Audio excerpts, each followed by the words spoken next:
Dans votre article, vous mentionnez également une série de brevets pour le contrôle de l'esprit et de la pensée qui peuvent être utilisés ou ont été utilisés depuis longtemps à des fins militaires et aussi pour les services secrets. Pouvez-vous nous expliquer le fonctionnement de cette technique à l'aide d'un exemple? Oui. Ici, j'ai un brevet allemand de 2002. C'est de la transmission de pensée. Et les domaines d'application sont, par exemple, les suivants. Pouvoir communiquer avec les pensées, mais aussi pouvoir transmettre des informations discrètement. En outre, on dit qu'on peut écouter les criminels avec cette application, ce qui permet de savoir quelles sont leurs pensées.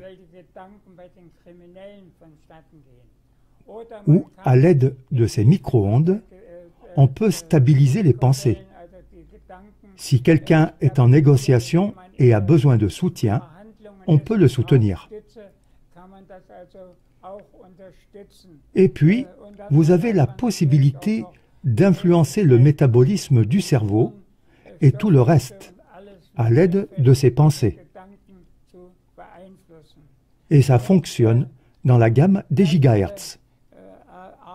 On ne précise pas ici d'intensité de champ.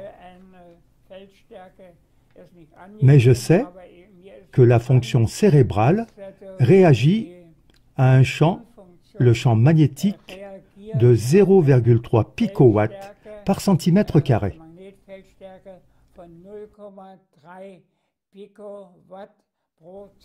Donc, à des stimuli très faibles. Et c'est ce que la plupart des gens ne savent pas ou ne reconnaissent pas. Le fait que notre cerveau réagit particulièrement à des champs électromagnétiques très faibles et que ces stimuli peuvent soit causer des maladies, soit être utilisés pour manipuler. Et j'ai ici quelques vues de ce brevet que je voudrais vous montrer brièvement. Ainsi, à l'aide d'un système de radar, on peut irradier chaque être humain de manière appropriée. Il est montré ici qu'on peut également le faire à travers des murs en béton, à partir de n'importe où.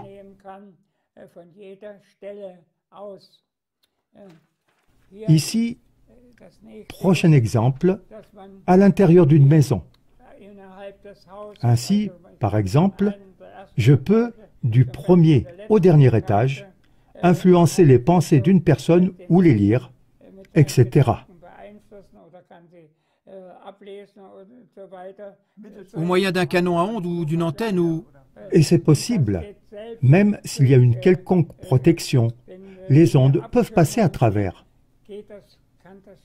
Et enfin, encore, une très mauvaise chose.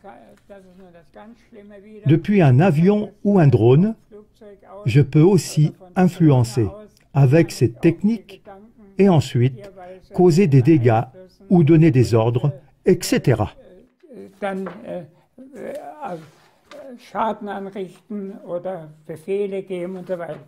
Ça fonctionne à nouveau selon le principe suivant, je le répète, si les micro-ondes sont émises depuis ces endroits, ça va dans le cerveau et le cerveau traite cela de manière appropriée. Il existe des preuves à cela. Et il s'agit d'un brevet allemand. C'est pourquoi je tiens à le dire. En Amérique, il y en a encore beaucoup plus. J'ai trouvé dans un livre 27 sources de brevets qui vont dans le même sens d'une influence sur les émotions. Ainsi, par exemple, vous pouvez influencer l'être humain, comme José Delgado a influencé les singes, comme il a influencé le singe dominant. Par ces méthodes, on peut aussi provoquer l'agressivité. Tout est donc possible. Cela signifie donc que nous avons affaire ici à une technologie qui déshumanise l'homme concrètement. L'homme est transformé en machine contrôlable, en robot. C'est exactement ce que Grunwald a dit. Nous sommes en train de nous digitaliser et la société technologique qui se développe ne fera aucun bien à l'humanité.